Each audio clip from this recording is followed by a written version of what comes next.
օրենքը, որ առաջարկել են, ունի մի քանի խնդիրներ, որը որ մեր համար պարզ չի, ոնց այդ հարցերը լուծվելու, նայեք,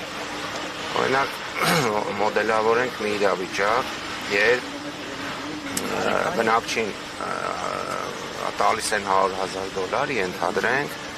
այս դատարանը որոշեց $500,000, հիմա այս առաջարկվող օրենքով արդեն կարան իր տունը վերցնեն, քանդեն, շինարարական աշխատանքները գնան եւ հետո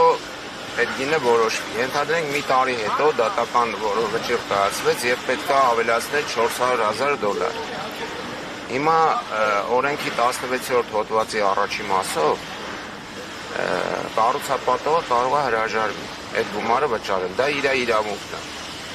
Ով է վճարելու այդ գումարը։ Եթե առաջ ինքը հրաժարվում է եւ տունը տեղում էր, այսպես ասած, եւ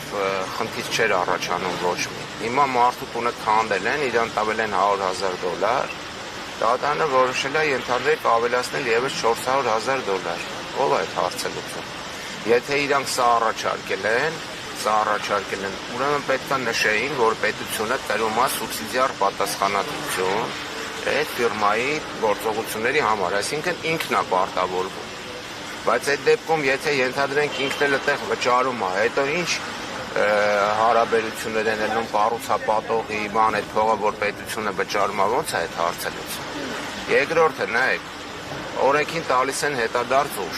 ասում են, քանի որ խրախուսական գումարը դառնում է 30% որոշ դեպքերում,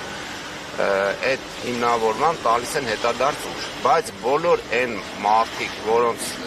վերաբերյալ այդ դրույթը իրանք մեկնաբանում են, որ հետադարձ ուժ է ստանում, իրանք չեն կարա դրանից օգտվել։ Ինչի, որովհետև դա վերաբերվում է այն մարդկանց, ով որ իրացումը կատարվում է օրենքի 10-րդ հոդվածի համաձայն։ Նայեք, 3 տարբերակ կա իրացման, մեկը այդ առաջի դեպքը 10-րդ հոդվածն է, որ պայմանագրով են անում,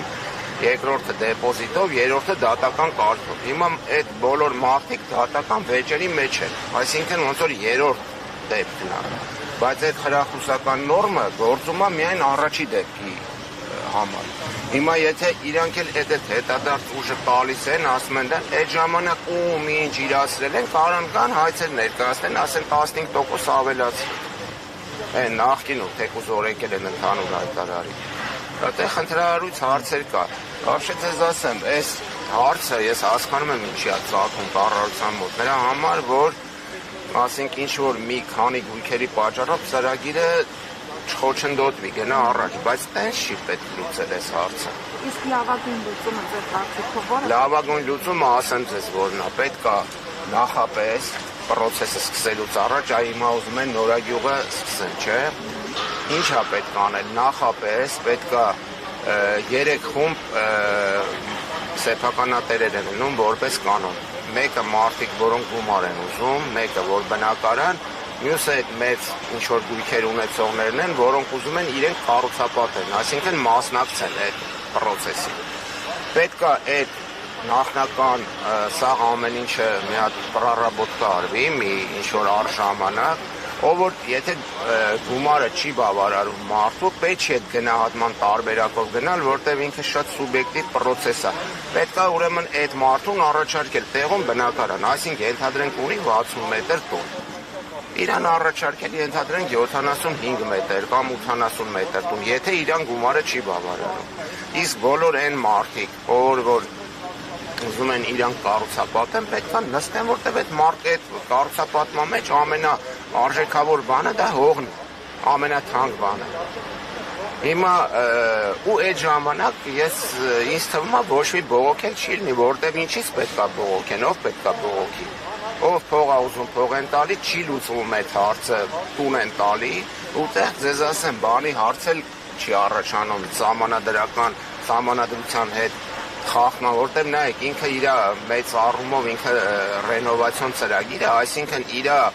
սեփականության անընդհատելիությունը պահպանվում է, այսինքն 5 գույքը վերցնում են, տալիս են նոր գույք, այսինքն չեն ասում արի այս վերցնենք, սենց անենք, փողը տանք, նենց է։ Այդ հարցն էլ ինչ-որ ձև լուծվում է։ Սեղ մնում է մենակ այն խնդիրը, որ ենթադրենք մեկը ունի 500 քառակուսի, մեկը ունի 300 քառակուսի, ասում է, ես ինքս պետք է ու ինքս կարող եմ մասնակցություն ունենալ, այդ որում դա մեջ բերված է դատական վճիռներում էր, մեր սահմանադրական դատարանը 2006 թվին որ որոշում կայացրեց Հյուսիսային պողոտայի վերաբերյալ այնտեղ այդ բանը կար, որ առաջնորդվել այդ միջազգային իրավակ իրար պրակտիկայով օրենքը գրելուց այս գերակաշայի։ Հիմա այդ իրավակ իրար պրակտիկան ի՞նչն է, միեդի որոշումներն է։ Հիմա միեդի որոշման մեջ 42 թվի գրած է, որ նպատակին հասնելու համար պետքա բոլոր միջոցները սպառել, այսինքն մարդուց դու կարաս հարկադրաբար բան վերցնես, երբ որ ոչ մի տարբերակներին նա չի համաձայնում, ծրագիրը չի իրականանում։ Բայց եթե մարդը ասում է եկեք, ես էլ եմ ուզում անեմ, ես էլ մասնակցեմ։ Այդ մարդուն ասում են չէ, դու չես կարա, Պողոսը կարա, այս մարդու մոտ հարց է առաջանում, իսկ ինչի կարա Պողոսը, ես չեմ կարող անեմ, եթե ես 100 տարի կամ 70 տարի տիրապետում եմ այդ հողին, այսինքն այդտեղ արդեն մարդու մոտ առաջանում այն զգացմունքը, որ սա ոչ թե այդ բանը կառուցապատման ծրագիրը, այս սեփականության վերաբաշխում է, սրանից այս պատրվակով վերցնենք, տանք նրան։ Իսկ երբ որ դա պահպանվում ասում են եղբայր, դե ուզում եք շենք կառուցեք, պետության համար ինչ տարբերություն, այդ շենքը Պողոսն է կառուցում, թե Պետրոսն է կառուցում, կարևորը որ դա իրականանա, հանրությանն էլ է դա պետք, ուրեմն այդ ուղղությամբ է պետք գնալ։ Հիմա իրանք այս օրենքով լրիվ հակառակ ուղղությամբ են գնում, ավելի խորացնում են խնդիրը։ Իսկ եթե օրենքը երկրորդ դրանից հետո որոնք կլինեն ձեր անելիքները։ Անելիքները ցանկացած մարդ, ով որ դատական վեճի մեջ է,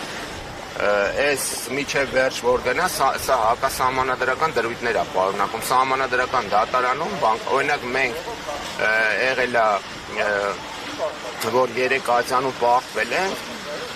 սահմանադրական դատարանը որոշում է կայացրել, բեկանել է գնացել է նոր քննության, հələ այդ բանը գնում է միջև հիմա դատը։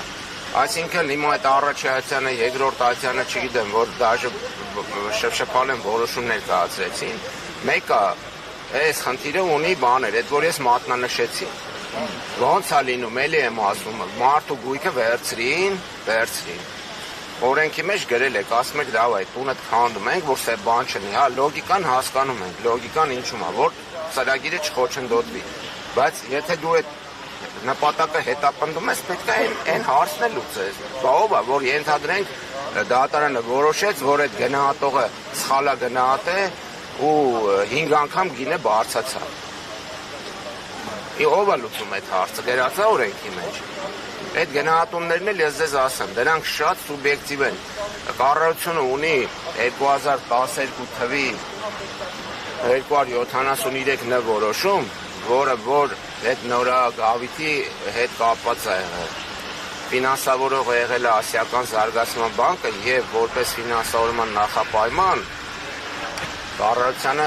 առաջարկել է, որ որոշում ընդունեն այդ կարգի մասին փոխհատուցման։ Այնտեղ գրած է, պարզ, որ ոչ թե պետք է սենց լինի գնահատող գա, ասում է ուրեմն ոնց պետք է լինի փոխհատուցում, որ ազդեցության ենթարկված անձի գույքային իրավիճակը փոխհատուցումից հետո առնվազն չվատթարանա։ Այսինքն մարդը ուներ 1000 մետր հող։ Իրան ասեն, այս փողով դու կարող ես 1000 մետր հող առնես, այդտե վրան կար, ասենք 100 մետրանոց կամ 200 մետրան կարող ես կառուցես այդ։ Այսինքն փաստացի այդ առաջարկը իրան արվում է, որ այդ գումարով կարող ես դա առնես։ Իսկ հիմա այս գնահատողը, այդ գնահատման պրոցեսը ինքը վերացական օթային բան է։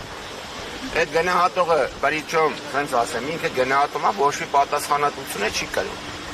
Այդ գնահատումներն էլ մեր թաղամասի վերաբերյալ պետքա բոլորը ուղարկվեին օրենքի այդ գնահատման մասին օրենքի 9-րդ հոդվածի 2-րդ մասով պետքա ուղարկվեին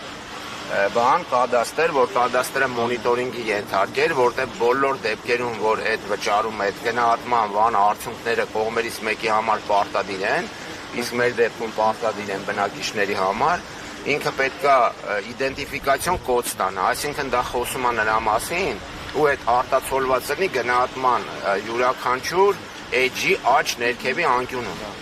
Ու դա խոսում է նրա մասին, որ դա կադաստրի մոնիտորինգի տակ է։ Դա արվում է նրա համար, որտեղ ենթադրենք ես ունեմ, կարդում եմ շուտ հնարավորություններ կա հակազդելու, բայց կարող է մի հատ 90 տարեկան տատիկ կա, իր շահերը այդ օրենքով պաշտպանում է կադաստրի կոմիտեն, մոնիտորինգի է ենթարկում։ Այդ էլ չի արվել։ Հիմա ոբշեմ դատական պրոցեսներ բաներ կան այդ գնահատողների հետ կապած, որ այդ այն գործիքն է, ինչ է կատարվում, նայեք, մոդելը որն է, մի հատ գնահատողը գալիս է շատ ցածր գին է գնահատում, մեր մոտ տենց է եղել, հետո ծիգը գալիս է ասում է վայ, ես ինչ բաներ, ես ցածր գնահատեցի, եկեք ես ավելացնեմ, բայց այդ սաղ ավելացրածը բանը կարող է ընդհանուր առմամբ քո գույքի որոշ տոկոսը կազմի։ Հիմա որ ինքը 30% խրախուսում է տալի, եթե ենթադրենք գնահատողը գնահատում է իրական արժեքի 30%-ը, վրան էլ գալիս է 30%, եղավ 39%։ Այն 61%-ը ո՞նց է այդ հարցը լուծում։ Այսինքն այդ 30%-ն էլ է բան։ Ստե ասեմ ինքը խնդրահարույց է вообще ուղղությունը հարցը լուծելու։ Ինչ խնդիր որ բան է անում, այս փոփոխությունները հետապնդում են, լրիվ հակառակ ուղղությամբ է գնում, ավելի խնդիրը խորացնում է։ Այս օրենքով չեն կարող նորագյուղը իրացնել, շատ լուրջ բաներ կլինի, խնդիրներ կլինի, մեծ քանակով հայցեր կլինեն։